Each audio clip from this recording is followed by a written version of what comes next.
መውሊድ ቢድዓ ነው። ወላሂ መውሊድ ቢድዓ እንደሆነ አንድም ቅንጣት ያህል ሸክ ባይሆን ቢድዓም ሆኖ እንደው ቢሰራ ምን ያደርጋል ነው የሚሉት። እኛ መሰራት የለበትም። ሱናው መች አለቀና ቢድዓው ለምን ይሰራል? ሱናውን ጨርሳችሁ ነው ወይ ወደ ቢድዓ ሄዳችሁት ነው የምንለው። ለማንኛውም አትጨነቁ። እሱም የሚያከብረው የሚያስከብረው የሚለፋለት የሚናገርለት ስላለ ምንም እኛ ጋር አታምጡት። ይሄ የኔ አቋም ይታወቃል።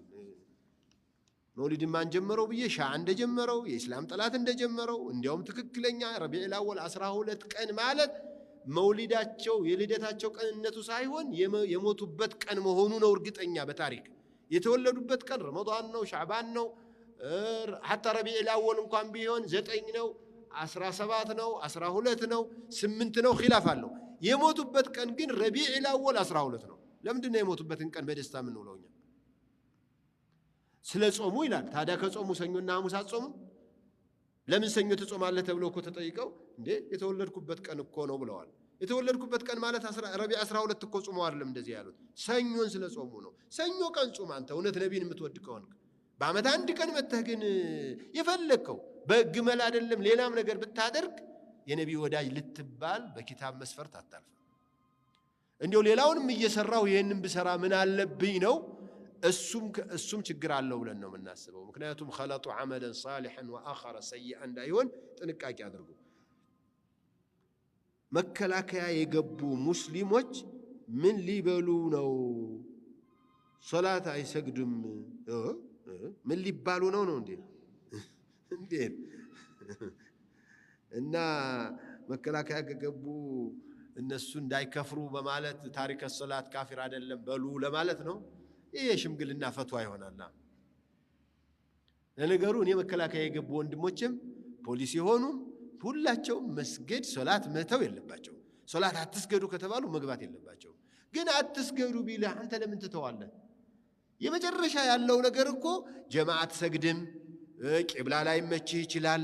በተለይ ጨበጣ ባለው ደግሞ የዘንድሮ ጦርነት ጨበጣ አይደለም፣ በሪሞት ኮንትሮል ለሚደረግ ጦርነት ሶላት የሚከለክል ቤት አለ። ድሮ እኮ ፊት ለፊት ሰግዳለሁ ስትል መጥቶ በሰይፍ ከተክተሃል ነው ስጋቱ። ያም ቢሆን ወደ ጠላትህ ሆነህ ስገድ ነው። ሩኩ ማድረጉን ትተህ እዚህ እያረክ ስጁዳ እንዳታደርግ፣ አንገትህን ስትደፋ መጥቶ እንዳይመታ እንደዚህ እያረክ እየጠቀስክ ስገድ ነው። ይሄ መከላከያ ላይ ያለ ሰው እኮ መስገድ ይችላል፣ ምንም ችግር የለውም። ህጉ መከላከያ አይሰግድም ተብሎ ወጥቶ ከሆነ ይሄ ዙልም ነው። የኢትዮጵያ ሙስሊሞችን እንዳይካፈሉ በእጃዙር መከላከያ ውስጥ አትግቡ እስላም ሆናችሁ ማለት ስለሆነ እሱ ሊቀየር ይገባዋል። ግን እዚያ ዝም ብሎ የክፍሉ ኃላፊዎች ምናምን አንተ ጸሎተኛ ሶላተኛ ነህ ምናምን ብሎ ይገመግሙኛል ከሆነ ግምግም አድርገው ለምን አያባርሩትም? ምን ችግር አለው? ይህ አይነበብም። ሱረቱ النساء ቁጥር 25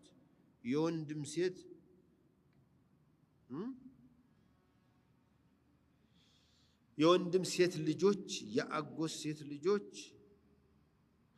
ልታገቧቸው በእናንተ ላይ እርም ተደርጓል ይላል። የአጎት ልጆች ይላል ቁርአን። የትኛው ኒሳ ነው? የሱረቱ ኒሳ እኔ የቀራሁት አይልም እንጂ የእህቶቻችሁ ልጆች የወንድሞቻችሁ ልጆች ነው የሚለው። የወንድም ልጅ የህይወት ልጅ አይገባም፣ ሐራም ነው። የአጎት ልጆች ግን ይገባሉ ይላል። ወኡሕለ ለኩም ማ ወራአ ዛሊከ ወሑሪመት ዐለይኩም ኡመሃቱኩም ወበናቱኩም ብሎ እኮ ወበናቱል አኺ ወበናቱል ኡኽቲ ብሎ መጨረሻ ወኡሕለ ለኩም ማ ወራአ ዛሊከ ነው የሚለው። እነዚህ ከተጠቀሱት ውስጥ ደግሞ የአጎት ልጅ የለም። አጣሩ ይሄንን በደንብ። ጀዛኩሙላሁ ኸይረን። ረጅም ሰዓት ወስጀባችኋለሁ አውቃለሁ። ያው እሁድ ስለሆነ ሌላ ምንም ነገር የለውም ከሚል ነው። ኢንሻአላህ በሚቀጥሉት ቀኖች ሌላ ጊዜ ካገኘውኝ የማየው ይሆናል። السلام عليكم ورحمة الله وبركاته. الله ጾማችን ይቀበለን። አላህ ተቀብያችኋለሁ ከሚላቸው ሰዎች አላህ ያድርገን። ዲናችንን የምናውቅ አላህ ያድርገን። ሸኻችንን በጤናቸው በአፊያቸው መልሶ በቅርብ ቀን የምናያቸው አላህ ያድርገን። አራሚን በሏቸው። የሸኾቹን መህር ያልሰማል እንደዚህ ቤት ታዲያ እኔ እቀመጥ ነበር እሳቸው ቢኖሩ እዚህ። ስለዚህ አፊያቸውን ካሚል አድርጎ አላህ ይመልስልን።